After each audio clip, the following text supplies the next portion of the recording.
Jesus goes on to explain to them that whoever shall be great must be humbled. Whoever would be great among you must be your servant, and whoever would be first among you must be a slave to all. And then at some point, Jesus and his disciples had gone to Jericho, and it says that as he was leaving Jericho with his disciples, there was a great crowd, and there was a man named Bartimaeus, who was a blind beggar, and when he heard that Jesus was there, he began to cry out, saying, Jesus, Son of David, have mercy on me.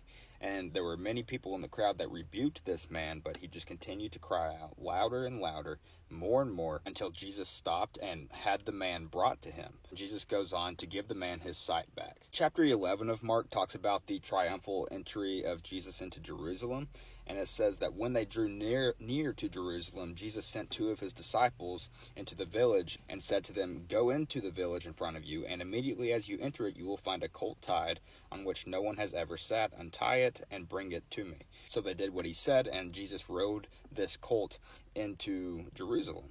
And as he was riding this colt into Jerusalem, it says there were many people that spread out their cloaks, and they cut off branches and laid it on the road in front of Jesus. And all the while they are saying, Hosanna, blessed is he who comes in the name of the Lord.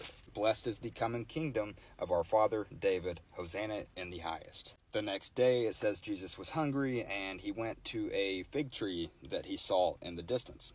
And he was going to see if there was anything that he could eat from it. And there was not, so he cursed the fig tree and forbid anyone from ever eating from that tree again.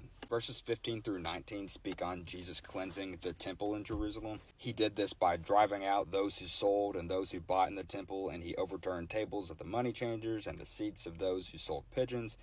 Because none of that stuff was supposed to be going on in the temple. The temple was for worship.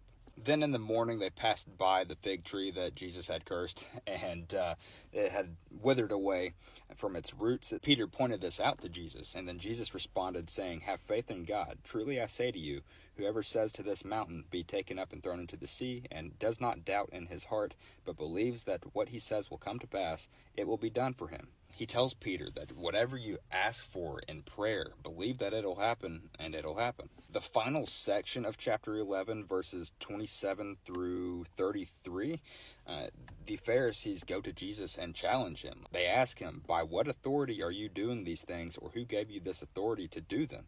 Jesus responded, saying, I will ask you one question. Answer me, and I will tell you by what authority I do these things. Was the baptism of John from heaven or from man? Answer me. They responded to Jesus, saying, we do not know. And so Jesus said, neither will I tell you by what authority I do these things.